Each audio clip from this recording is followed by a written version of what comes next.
We'll take a closer look at the layout here. Everything's the same as in the previous videos, pretty much. The only thing new is this unit here we're calling the Announcement Decoder. That was built by a young electrical engineer that lives out near Pittsburgh named Blake George, who's a recent Penn State electrical engineering graduate. It consists of an ESU Locos sound decoder, which you can see sitting here, plus 2 speakers. Then there's a terminal block on this corner to connect it up. And we have, I should say, Blake has 5 announcements programmed into it that I sent him as MP3 files.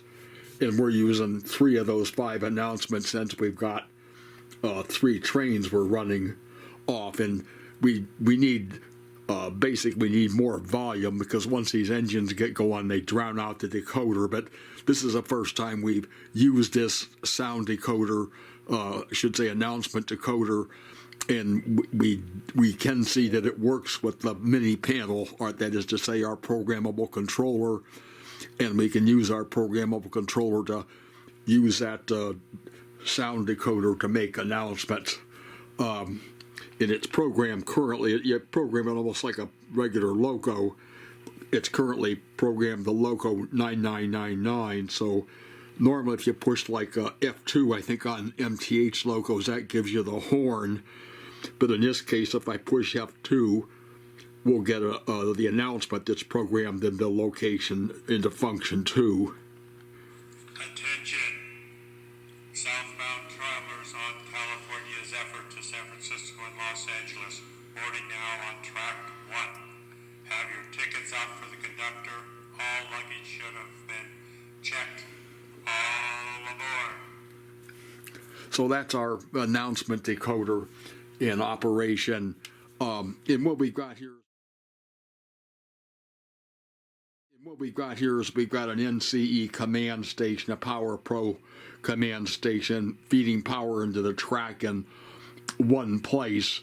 And then over here, we're pulling power back off the track, so to speak, with another track connector to a Schmale switch machine. A Schmale is basically a Circuitron tortoise, but with a NCE decoder inside of it, and Circuitron calls it a Schmale when it's the DCC version. And that's just driving this old signal light here. We changed from red to green. So there's probably a more efficient way to do this than the way I'm doing it, but we wanted a way to have the lights go to red to green for our public push button, so we could tell people, here's our button that says push 1 second and release when the status light is green. As it is now, it's green over there. And then when it goes to red, that tells the public it's busy. And over here, what else is here? We have our control panel, what we're calling the control panel. What else is here? We have our control panel, what we're calling the control panel. It's basically our programmable train controller, which is really an NCE mini panel made in a suburb of Rochester, New York.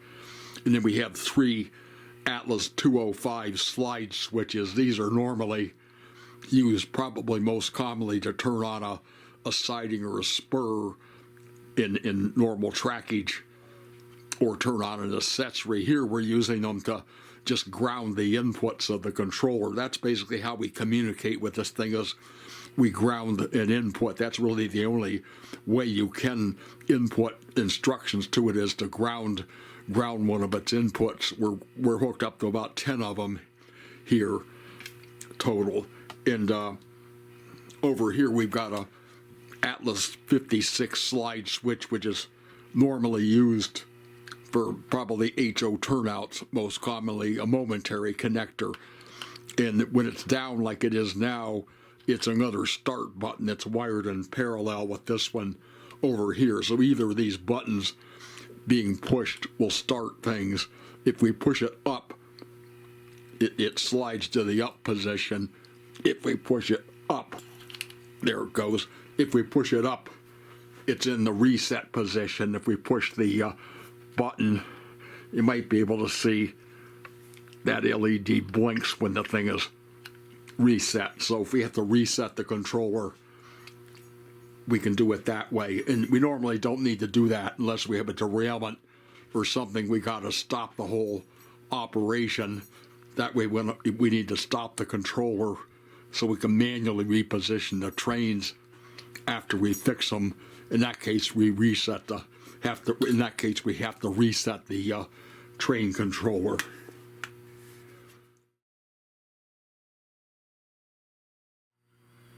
On this control panel, we might mention, basically this is the design we've been using for most of the recent videos. Just 3 of these Atlas 205 slide switch units hooked together gives us 9 push buttons, 9 slide buttons total. In these, we usually use the rightmost one. That's hooked to input 9. We use that for our repeat switch, and our repeat switch controls whether it runs through just one sequence, in this case running all 3 trains around the loop and then stopping again, or if we turn on the repeat switch, it keeps things going continuously. It'll run for hours till you stop it if the repeat switch is closed to turn it on, so it keeps repeating. These other 2 buttons we're using for the announcements. This controls the announcements for the first train. This controls the announcements for train 2 and 3, and they can be individual. We just have 2 trains on one button because we ran out of buttons. But if we really wanted to have individual control of trains 2 and 3, we could put a toggle switch or something on the empty space to have another switch. And then these are the important 3 buttons. These control which of the 3 trains are running. The last thing we did was run the single train demo. So we've got the front locomotive, which is this green one over here. We've got the button for that one turned on, which is the first one. And then the other 2 buttons are off. And on being toward the camera and off being back away from the camera. And then these 3 buttons control the whistle stop, whether or not the trains will make a whistle stop. And we have an individual button for each of the 3 trains, so we can have all 3 of the trains make a whistle stop, or none of them make a whistle stop, or any combination make a whistle stop. And here's another control board. That's one from another video. It's almost, you can see it's almost identical to this one. So like I say, this is kind of a standard design we've been using. The only thing we really have to change from one setup to the next setup is make a new label here, because we're doing different things, so we typically need a different label.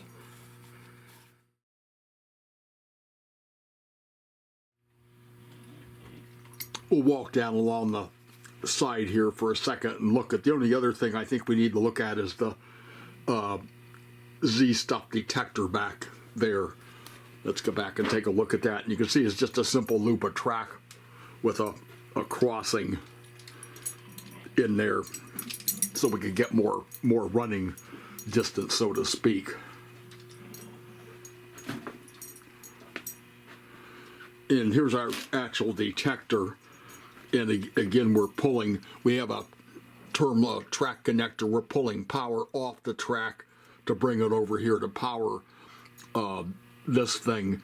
And then that's what these 2 wires are. Need to get the camera focused. We're bringing over to power this thing. And then these 2 are the output of the relay. These 2 wires go around the layout, and they go back up and connect to input 6, I believe it is, of the controller. That's how we communicate with the controller. That is to say, that's how we tell the controller that a train has arrived down here. And this is an infrared detector, so that when it's green normally, and the relay contacts are open. There's my dog. If you got a dog, you know they always got to be helping you, whether you need them or not. There's the relay. That's a DZ1008 relay. It's just a single pole, single throw, I believe, contact, and it's wired so that it's normally open, like when it's green, as you see it now. And then if something interrupts that beam coming out there, you can see it changes to red. And when it goes to red, it closes that relay, which goes back on the wire to the control panel and tells the controller that a train is there. And this works pretty well. The only problem I've had with it is if you have a black locomotive or a black, like a steam locomotive or a black car, it doesn't seem to pick it up, but otherwise it works fine. This DZ1012 is low enough that if we take it off the wood base and set it down here, we can actually detect things as small as an N-gauge streetcar. And you can also use like reed switches. In one of the earlier videos, we put a reed switch in here parallel to the inside rail and a magnet on the bottom of one of the cars, and that worked. And you can use electric eyes. But the thing that's nice about these Z stuff detectors, it's portable. You can basically pick it up and move it. So if it's a reed switch and you want to move it, you got to fish all the wires out through the track. This, you just pick it up and, literally move it where you want it. Your only limitation is if you got enough wire hooked up to it to go where you need to go.